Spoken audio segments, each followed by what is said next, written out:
ñun ñoo fi ñëwoon tey pour def si benn sensibilisation bu ndaw nga xamante ne comme yéen a fi nekk ci localité bi di ñu jàppale ñu def benn sensibilisation pour concernant le dépistage du cancer du col de l'utérus et du sein couplé de la HPV. séance de sensibilisation boobu gisee ñu commencé ko dañoo seetlu ne cancer du col de l'utérus dafa commencé ravager ñu bëri au niveau de la localité de Diofior plus précisément du district. léegi ñu seetoon ne ñun comme boobu léegi ñu ngi yëngu ci ay sens ay bonne volonté di def ay marmite du cœur ñu ne pourquoi pas ñu jéem a xool leneen loo xam te mën nañu ko jàppale suñu localité. maanaam pour commencer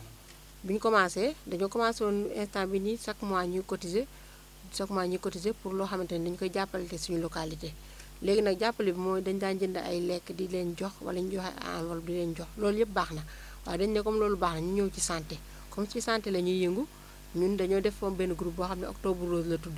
ñoo xam te ne ñoom ne comme ni ko sama naataango waxee woon sànq am na ay médecins am na ay infirmiers am na ay sages-femmes am na ay assistants sociaux ay sociologues ñu ne ko pourquoi pas ñu dem jàppale leen ci sensibilisation bi jàppale leen ci affaire santé bi mooy comme octobre rose day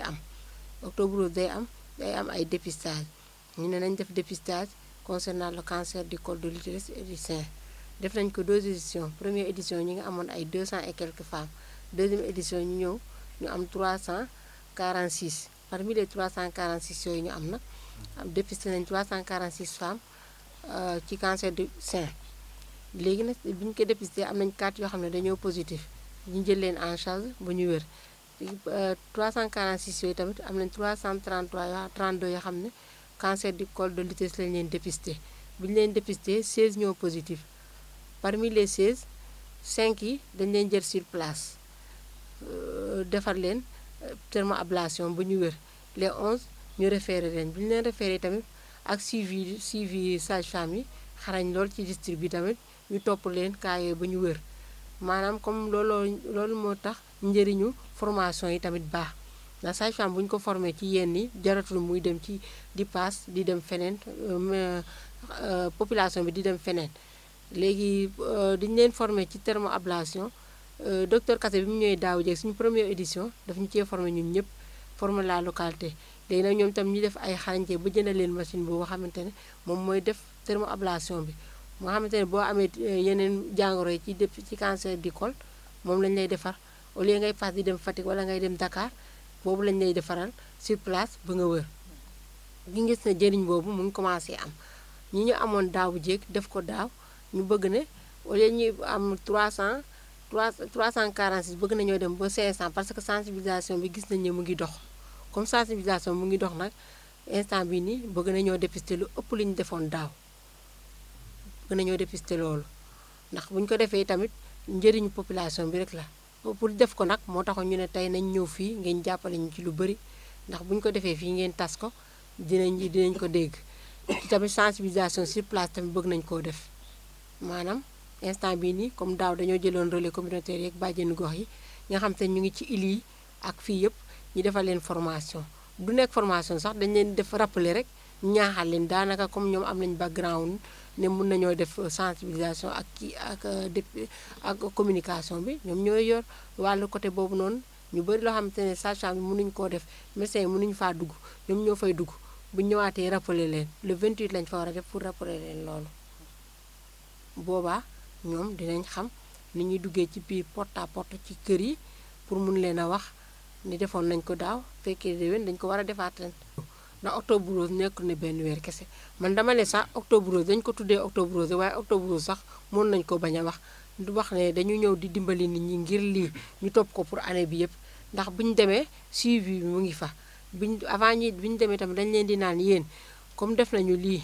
boo leen paree bu leen bàyyi da ngeen war a continuer di dépister ku ñëw ngeen defal ko instant bi nii sax dépistage ci vaccination bi comme toll nii dañ ko dugal ci PEV léegi comme mooy prévention programme de vaccination léegi HPV bi mooy vaccination pour cancer bi nga xamante ne xale yi am juróom-ñeenti at bu xale yi am fukki at ak ñeent moom la ñuy jël en charge ndax vaccin bi dafa seer benn vaccin rek muy jar 40 000 te xam nga loolu boo amee juróomi xale mënoo koo def moo tax fu mu toll nii wax ne waajur yi nañ ñu dimbali di yóbbu xale yi vaccination ni ñu yóbbee xale yi ndaw yi vaccination na 0 à 5 ans ñuy yóbbee noonu xale yu jigéen ñi 9 à 14 ans mooy juróom-ñeenti at ba fukki at ak ñeent ñu dem vaccination moom ñaari dose rek ngay jël maanaam ñaari yoon ngay ñekku premier ñekk bi boo ko ñekkoo ba pare boo amee juróom-ñeenti at balaa ngay am fukki at ak ñeent ki nga xamante ne mosul def rapport sexuel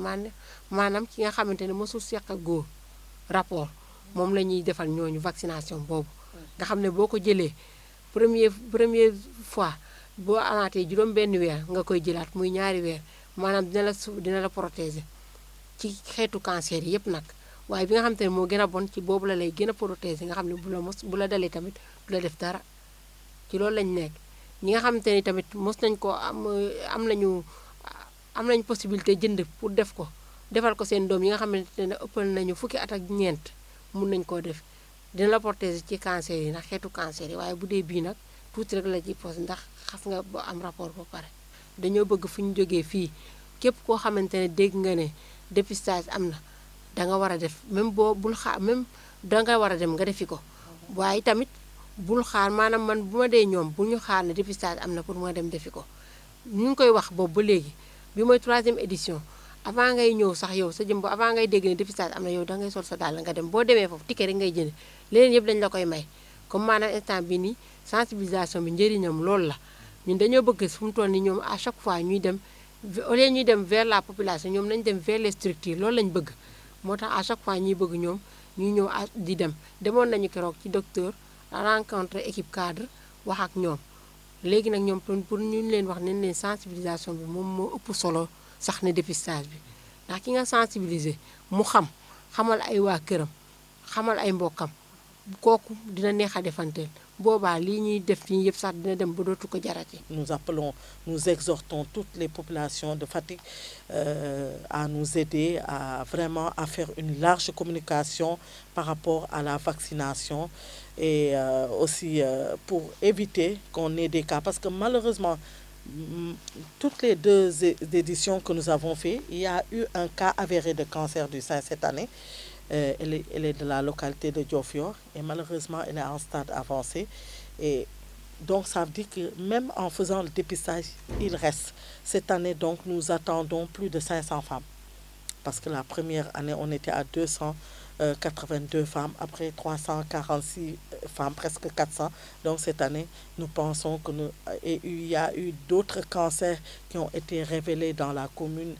Il y a eu une de nos sœurs qui avait la leucémie et la fondation et toute la population de Diofior était autour d'elle. On l'avait même acheminée en Inde et malheureusement elle est décédée. Donc maintenant les gens savent ce qu'il en est du cancer. Et je pense que c'est maintenant renforcer la communication. Donc s'appuyer sur les acteurs locaux, ça veut dire les acteurs culturels, les communicateurs traditionnels, les chefs de village, l'imam, vraiment pour nous aider vraiment, je pense que ce sont des porteurs de voix et qu'ils vont nous aider vraiment à réussir cette sensibilité, mais aussi compter sur les OCB, les Badianogor, les relais communautaires, les acteurs porteurs de dynamique communautaire, mais aussi sur les ASC bien sûr, qui pendant les nawetaan vont vraiment faire le maximum pour nous aider à vraiment venir à bout de ce fléau qui mine le Sénégal et qui vraiment est un véritable problème de santé publique. Et je dis que on dit il y a le diabète, il y a l'hypertension, mais ce qui coûte cher au Sénégal, c'est vraiment les cancers, parce que c'est très très cher et très coûteux. Donc il va falloir faire une très bonne communication, une très bonne sensibilisation, une très bonne prévention. Et je pense qu'on ne peut compter sur autre que vous qui relayez les informations au plus profond fond du Sénégal à nous aider sur les leviers. C'est pourquoi chaque année, voilà, on tient vraiment à venir vous parler et pour que vous puissiez nous aider à bien réussir nos journées. Et on va encore miser sur la sensibilisation le jour, parce qu'avec les sages-femmes qui seront sur place, nous avons toutes les sages-femmes de la localité,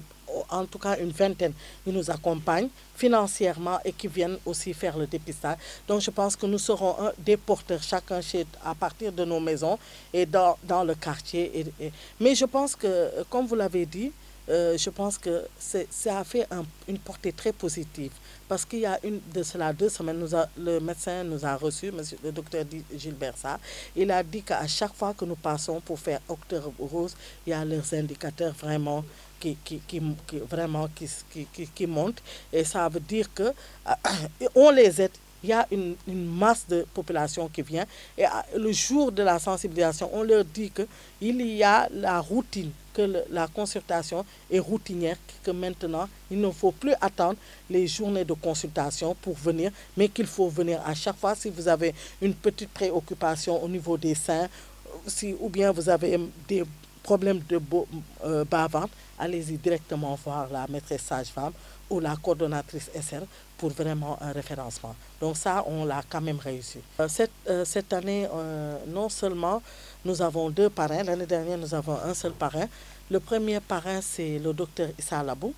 et il est de la localité, il est de Faoy. C'est le premier c'est le premier fils qu'on a eu comme médecin. Il est urologue, il est à l'hôpital Oji, et il compte nous épauler par rapport à l'organisation, et il va nous apporter il va convaincre certains collègues gynécologues pour venir, parce que si la sage-femme détecte quelque chose, on veut que sur place, le gynécologue nous donne son avis. Donc aussi, il y a une marraine, c'est la première sage-femme de la localité, elle s'appelle Sali Cham. Donc nous serons aussi épaulés par l'ONG Enabel. Et cette année aussi, nous comptons convier le réseau des journalistes en santé. Donc, en l'occurrence, je ne sais pas s'il y a son représentant ici à Fatick, mais on va discuter pour qu'il puisse venir. Donc, les partenaires seront là. Parce que nous, ce que nous avons prévu, c'est qu'on va faire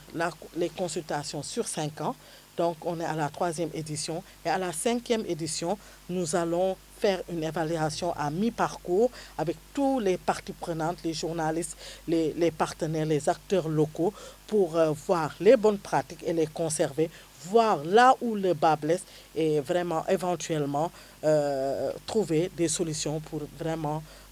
avant de continuer. Et ça, ce sera vraiment pour le compte de l'État du Sénégal, le ministère de la Santé. Je pense que ce que nous faisons, aussi le district sanitaire qui est vraiment une entité du ministère de la Santé. Je pense que tout ça, ce sera capitalisé pour le compte de l'État du Sénégal, pour aider un peu à la politique sanitaire